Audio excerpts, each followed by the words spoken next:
Masama ang loob ni Jrue Holiday nang malaman niyang i-trade siya ng Boston Celtics pabalik sa Portland Trail Blazers. Ayaw maglaro ni Jrue Holiday sa Portland Trail Blazers, nais niyang pumunta sa isang contender na team kung saan siya'y nababagay. Marami ang nakakaintindi sa ginawa ng Portland Trail Blazers kung bakit kanilang kinuha pabalik itong si Holiday para maging mentor kay Scott Henderson.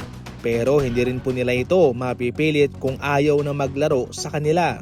Kaya sa puntong ito ay mapipilitan na lamang itong Portland Trail Blazers na siya'y pakawalan sapagkat ayaw niyang pumunta sa Portland Trail Blazers at maglaro. Ngunit kung sakaling hindi pa man darating yung araw na siya'y mai-trade ng Portland, syempre depende na yan sa kanilang negosasyon kung siya'y maglalaro sa kanila habang siya naghihintay o hindi na muna siya maglalaro at hihintayin na lang niya ang araw na siya'y mai-trade na.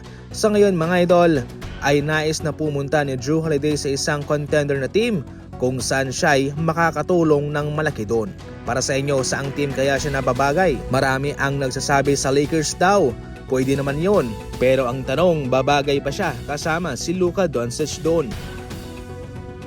Samantala, bago ang press conference ay nagkita na nga ho sina Kyrie Irving at Cooper Flag. Parehong mga first overall pick po ang mga ito.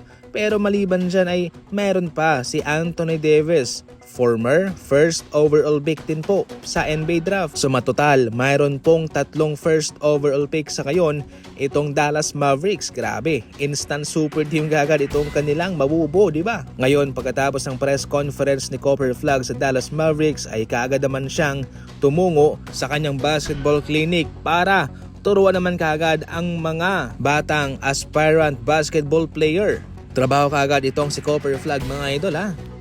Maraming kumakalat sa ngayon ng mga litrato patungkol dito kay Giannis na pati daw nasuot-suot ang jersey ng Golden State Warriors. Dediretsuhin ko na po kayo, hindi po totoo ang larawang ito mga idol.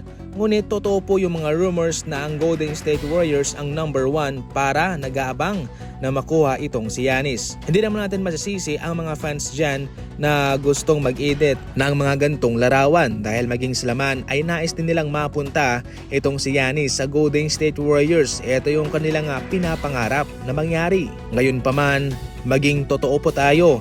Fake po ang larawang yan. Ngayon pa man, maganda sana kung makakasuot na ho ng totoong jersey ng Golden State Warriors itong si Giannis. Base po sa ating pinaka-latest na impormasyon kay Giannis, nag-aabang pa siya kung anong mga pagbabagong gagawin ng Milwaukee Bucks sa kanilang off-season plan. Kung magkakaroon ba sila ng interesting na pagbabago, ay okay yun para kay Giannis. Pero kung sakaling hindi may impress si Giannis sa kung ano ang kanilang nagawang pagbabago, definitely pwede pong tumulak yun para umalis siya at mag-request ng trade sa Milwaukee Bucks.